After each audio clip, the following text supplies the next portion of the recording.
Amados irmãos, queridos amigos, que a bondade de Deus, a misericórdia do Espírito Santo e a graça bendita de Jesus Cristo esteja no seu coração, esteja na sua vida, esteja também na tua casa. Deus é contigo. Louve a Deus.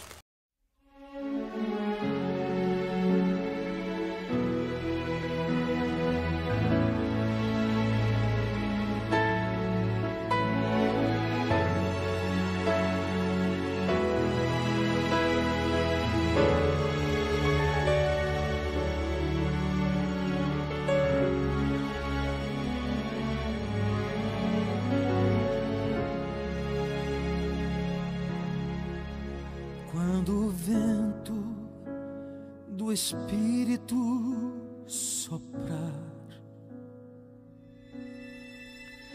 uma chama viva vai aparecer. Nossos filhos e filhas irão profetizar. Os nossos velhos sonharão e a igreja mudará. Quando a comunhão for a arma principal e a rotina desses nossos dias sair do seu normal, descerá sobre nós o fogo do Espírito. Viveremos o Evangelho e Jesus Cristo vai voltar. Por que será que ainda não aconteceu? Por que razão não temos fogo a queimar? Pecados escondidos, uma fé adormecida, mandamentos que insistimos em quebrar. Por que razão? Por que será? Temos tudo nas mãos, mas não há fogo no altar. Mas quando o vento do Espírito soprar, uma chama viva vai aparecer. Nossos filhos e filhas irão profetizar. Nossos velhos sonharão e a igreja mudará. Quando a comunhão for a arma principal e a rotina desses nossos dias sair do seu normal, descerá sobre nós o fogo do Espírito. Viveremos o Evangelho e Jesus Cristo vai voltar. Viveremos o Evangelho e Jesus Cristo vai voltar.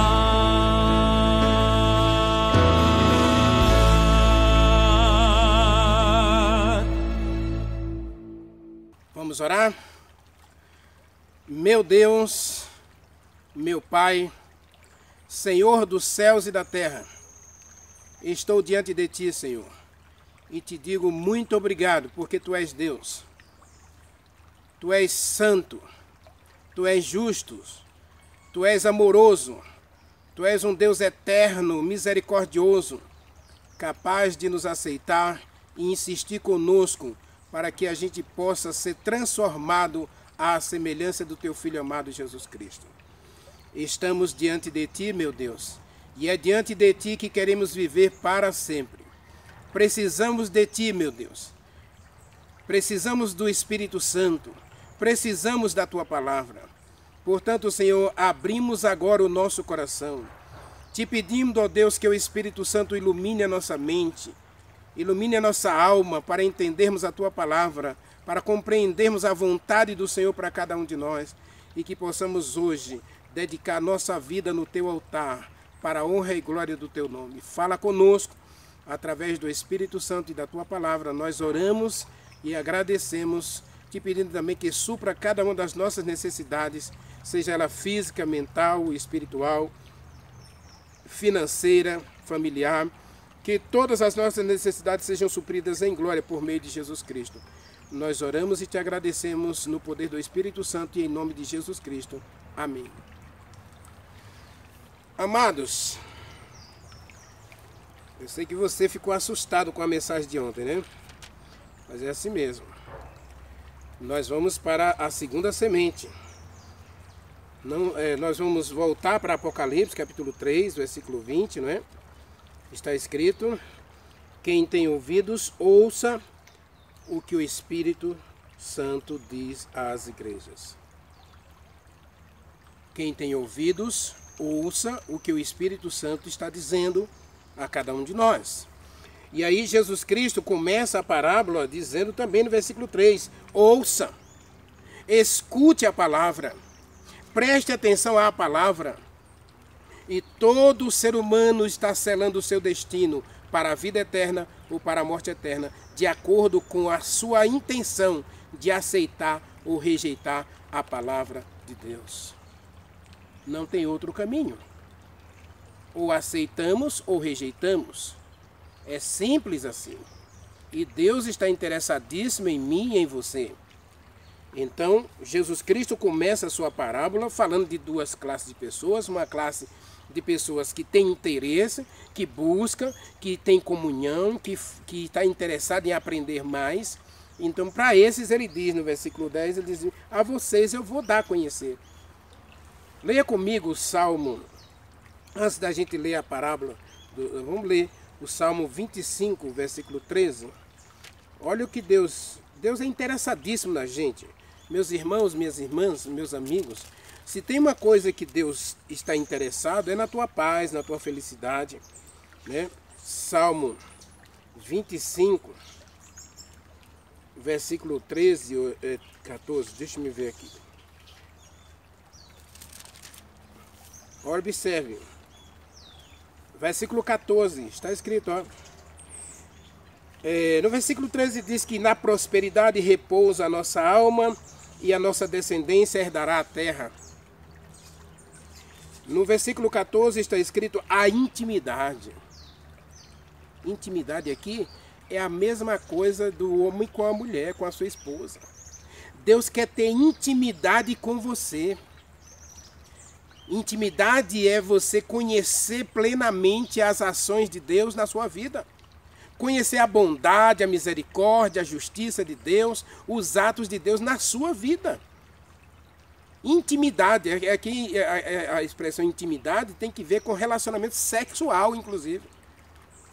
E aqui está dizendo a intimidade do Senhor é para aqueles que o temem, aos quais Deus dará a conhecer os seus mistérios, ou a sua aliança. Deus está interessado em destruir a gente? Não. Deus estava interessado em destruir o faraó? Não. Mesmo depois que Deus libertou os filhos de Israel do Egito, o faraó endureceu seu coração, diz o capítulo 12 de Êxodo, que o faraó endureceu o coração e vai perseguir os filhos de Deus. Ele não só não conseguiu reter, prender, manter o povo escravo no Egito, Agora ele quer destruir o povo lá no deserto. Já que eu não posso ter eles como meus escravos, eu vou matá-los todos no deserto. Então ele arregimenta um exército com 600 carros, não sei quantos mil cavaleiros e milhares de soldados e enche o deserto de soldados para destruir os filhos de Israel. Ele endurece o coração. E durante 2 anos e meio, Deus esteve lá no Egito falando ao faraó. E ele não deu ouvidos. E Jesus Cristo então começa a sua parábola, e aqui está dizendo a intimidade do Senhor. Nós precisamos de comunhão diária com Deus, nós precisamos saber quem é Deus, buscar a Deus, conhecer esse Deus, para termos um bom relacionamento com Ele, um relacionamento de amor, de obediência e de prazer em Sua palavra. E aí, Jesus Cristo começa a sua parábola dizendo, ouçam, escutem a palavra do Senhor. E o semeador semeia a palavra. Jesus Cristo veio semear a verdade entre os judeus. Ali estava o semeador, Jesus Cristo é o semeador e a palavra, e ele veio semear a palavra. Ele veio dar a todos a oportunidade de conhecer a Deus através da palavra. E aí, uma semente cai entre as pedras. Um detalhe que muita gente... Versículo 16, tá? Leia junto comigo.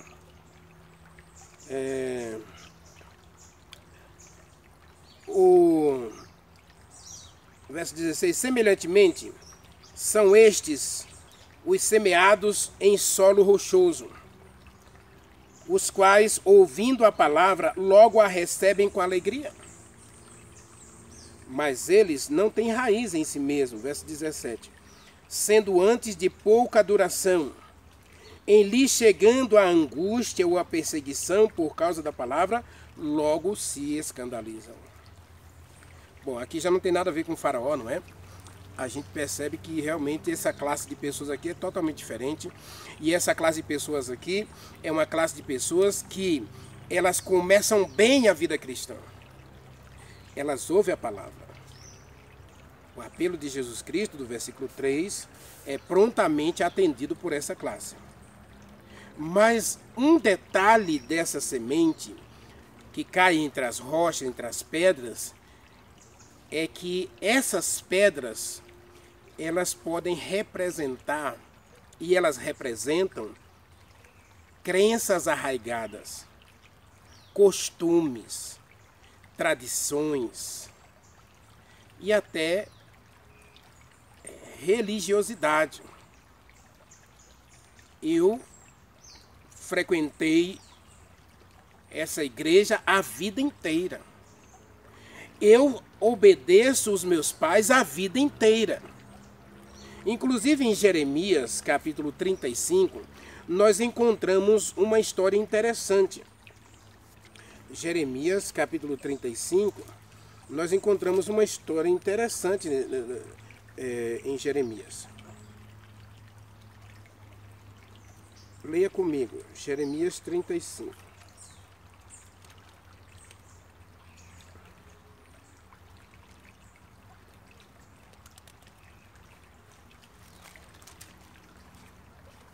O título do texto é A Fidelidade dos Recabitas. Palavra do Senhor que veio a Jeremias nos dias de Joaquim, filho de Josias, rei de Judá, dizendo: Vai à casa dos Recabitas e fala com eles, e leva-os à casa do Senhor, e diga para eles beber vinho. E aí, Jeremias vai obedecer a palavra de Deus, né? E ele vai levar os Recabitas para o templo. E aí, quando Jeremias pede para eles beberem vinho, no versículo 6, versículo 5, bebam vinho. A ordem de Deus para vocês é bebam vinho. Bebam bebida alcoólica. Aí eles vão dizer o seguinte, verso 6. Eles disseram, não beberemos vinho, porque Jonadab, filho de Recabe, nosso pai, nos ordenou. Bom, meu pai disse para não fazer, então a gente não vai fazer. Minha mãe me ensinou assim, meu pai me ensinou assim, minha avó me ensinou assim, minha bisavó me ensinou assim, meu bisavô, meu tretavô, meu pastor, minha pastora me ensinou assim. Então eu vou fazer o que o meu pastor manda. Jeremias, o servo de Deus, enviado pelo próprio Deus, diz aos recabitas, bebam vinho. E eles disseram, não beberemos, porque o nosso pai disse para a gente não beber. O nosso pai ainda disse mais. Versículo 6, assim, nunca, jamais bebereis vinhos, nem vocês, nem os filhos de vocês. Ninguém da família dos recabitas vai beber vinho nunca. Era uma ordem do pai, do Recabe. E eles obedecem prontamente à ordem do pai. Aí no versículo 7, Recabe ainda dá outro recado para eles. Recabe disse, vocês também não vão edificar casas, vocês não vão fazer sementeiras, vocês não vão plantar vinhas, vocês não vão possuir vinhas alguma, mas vocês vão habitar em tendas o tempo todo. Vocês vão viver como nômades, como peregrinos sobre a terra. Não vão se estabelecer para criar raiz em lugar nenhum. E eles obedecem.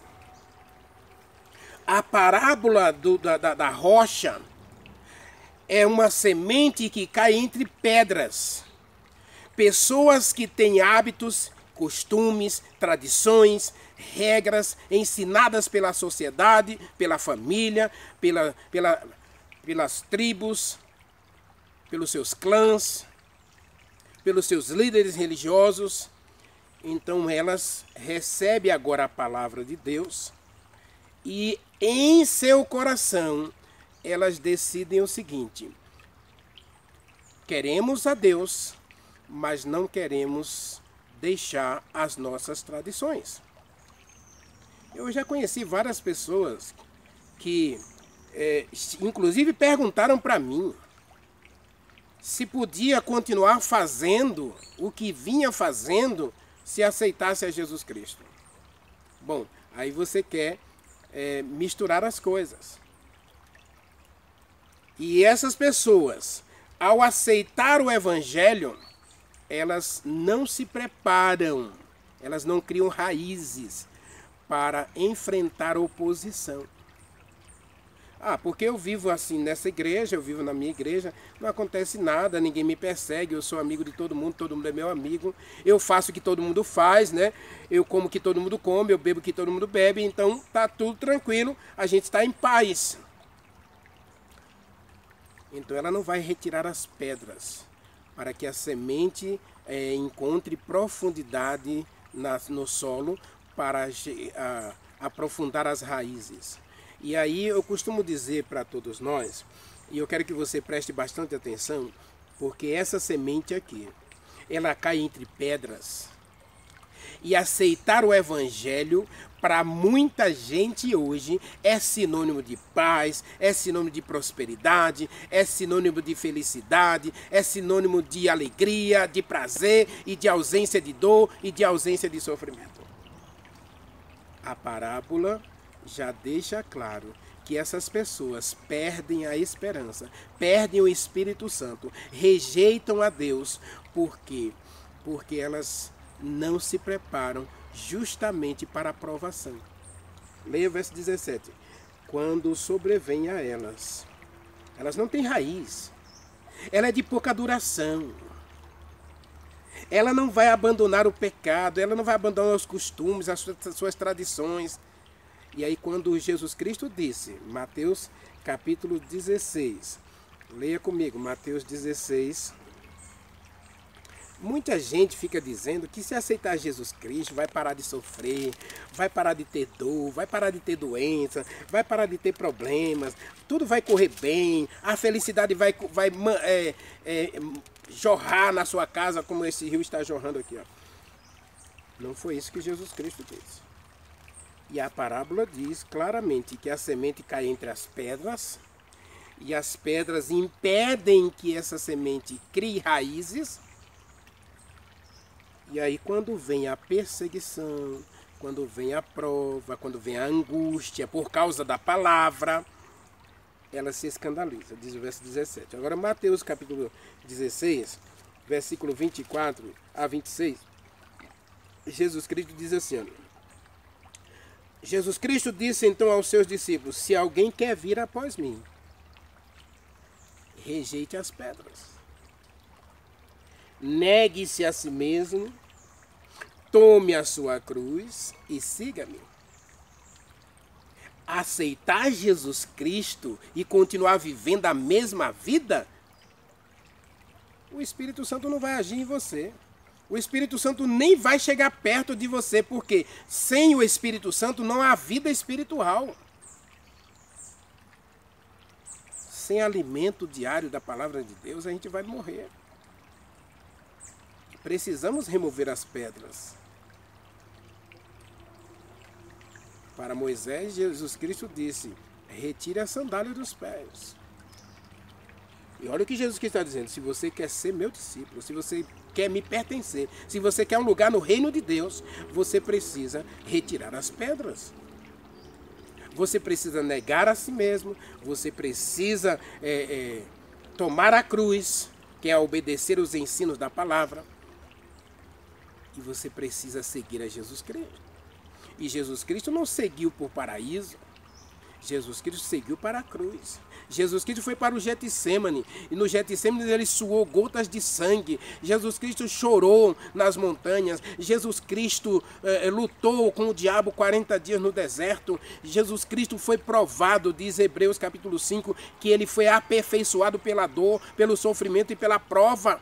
Agora fica o cristianismo moderno dizendo que se você aceitar Jesus Cristo, você vai parar de sofrer.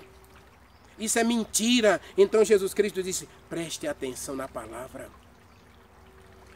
João capítulo 16, verso 33 está escrito, no mundo vocês terão problemas, sofrimento, angústia, mas tenham bom ânimo, eu venci o mundo, e se Jesus Cristo venceu, nós também podemos vencer. Não se iluda, porque de Deus não se zomba. A parábola diz, né? O verso 25 diz, por quem quiser salvar a sua vida, vai perdê-la, e quem perder a sua vida por minha causa, esse vai achá-la. Verso 26, que aproveita o homem ganhar o mundo inteiro e perder a sua alma? Ou que dará o homem em troca da sua alma? A semente cai entre as pedras, as pessoas ficam alegres, aceitam o evangelho e logo querem seguir a Jesus Cristo, estão felizes, mas não querem oposição. Eu já conheci pessoas, já até citei aqui no meu canal, pessoas que param de frequentar a igreja por causa da oposição da família. Aceitar Jesus Cristo significa você perder, fazer mudanças. E essa semente aqui, ela não tem raiz para as mudanças. Para enfrentar o calor, para enfrentar a perseguição, para enfrentar as provas, ela não tem raiz para se sustentar, por isso ela se escandaliza. Quando ela vê um crente fazendo uma coisa errada, então ela se escandaliza. Quando ela vê um pastor cometendo algum erro, ela se escandaliza. Porque ela não tem raiz. Ela não tem comunhão com Deus. E as suas tradições são fala mais alto. E então ela abandona a palavra, ela rejeita a palavra, ela despreza a palavra por causa das tradições. Vem a perseguição, vem a oposição. Eu quero aceitar Jesus Cristo, mas não quero abandonar esse trabalho, não quero abandonar esse relacionamento, né? Eu conheci um casal que o esposo dividia a esposa com outro homem, que também era casado. Interessante, né? Mas ele dividia a esposa com o outro. E agora, esse casal quer aceitar o evangelho, amaram a palavra de Deus, gostaram da pregação, mas não. Vamos continuar aqui e tal. Você vai continuar? A mulher samaritana, Jesus Cristo, chegou para ela e ela diz, olha, nossos pais me ensinaram assim. Jesus Cristo disse para ela, olha minha filha, se você beber da água que eu lhe der, no seu interior se fará uma fonte a jorrar para a salvação de outros. E aquela mulher desejou a água que Jesus Cristo tinha para dar para ela. Não quer você hoje parar, jogar fora as pedras? Não quer você hoje se colocar nas mãos de Deus e parar